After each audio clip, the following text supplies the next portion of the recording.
In unusual car news, a Subaru SVX all-wheel drive. I haven't seen one of these in quite a while, but that's not why we're here, is it? So let's get back to the Sunday Rant. Hello, and welcome to Trucking Answers. I'm Mark, your Sunday Rant host. And the way the sun is today, it looks like I don't have a top of a head, which I think is pretty funny. Either way, some would say that'd be better.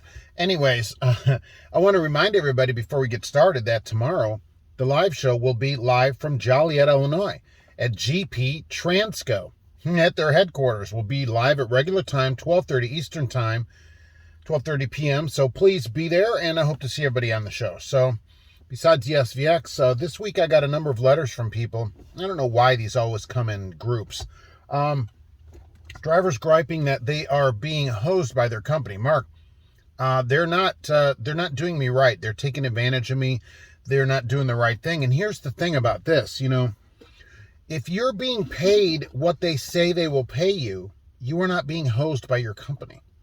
Now, the pay may be low. All right, that might be one thing. But that's different than them, basically defrauding you, do something illegal to you, something like that. If you go somewhere and agree to a pay, that's the pay you agree to. Now, I don't think you should agree to pay that you don't like. Remember, as an employee, you aren't guaranteed any certain amount of miles, even as an owner-operator, really, unless you have some kind of contract or a guarantee where many employees get this for 1,000, I see 1,200, 1,350, whatever, a week guarantee.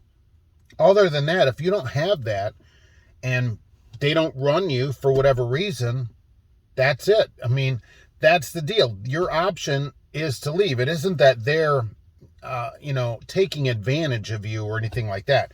You can always leave. Nobody makes you stay there.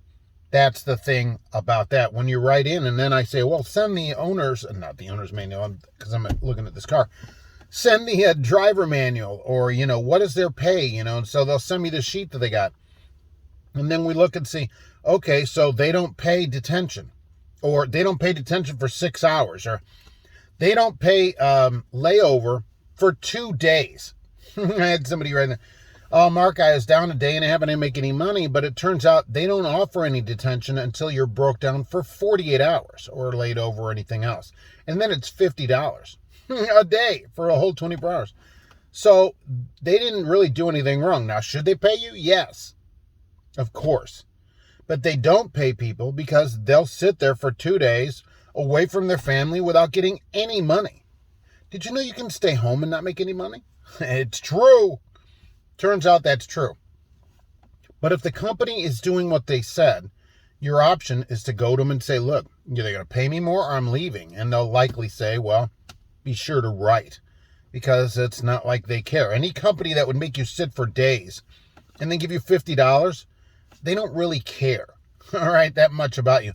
Not that most places care anyways. I always say this, right? You're not a family member. You're not a second cousin twice removed.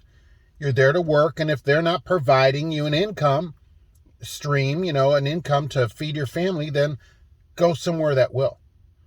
But rarely do I find a place that says, all right, we pay this, and then a driver writes and says, I didn't get paid it. And it turns out, yeah, they're like, no, we're not going to pay you. I don't really see that. What really happens generally is they just pay you what they said. They exactly, on your check, it's exactly what they said, which means it's what you agreed to. Oh, that's always a tough one for people to hear. Oh, but Mark, I need to make more money. That's different than them, taking advantage of you or not paying you properly. They're paying you what you agreed to. So be very careful when you go somewhere. Read everything. Read the whole driver manuals. Anybody do that? Read it all, right? Look at every different kind of pay. That's why I like a simple pay, either salary or hourly, because it's easier to figure out. When you have 40 lines of pay on there, it's hard to figure out what is L2971. What does that mean? You got $8 for that. What does that mean? I've seen that kind of thing on checks. Figure out exactly what they pay you for. And if it isn't everything and you're sitting around doing a lot of the things that they don't pay for, well, it's just time to move on. There seem to be plenty of jobs around. Maybe one place you could go, I'll be at tomorrow. Oh, GP Transco. I said it again. Look how I plugged that. That's pretty good. That's being a professional right there. So, look, I'm going to broadcast live from GP Transco tomorrow. I hope that you'll be there live on the show, and it should be a lot of fun up there in beautiful Joliet, Illinois. So hope to see everybody there. Otherwise, have a safe day. Move on if you don't get paid, and maybe if once you get some money, you can buy this SVX, which, by the way, they want $16,000 for. That's the price of used cars. All right. Thanks for watching. We'll be back soon with another Trucking Answers.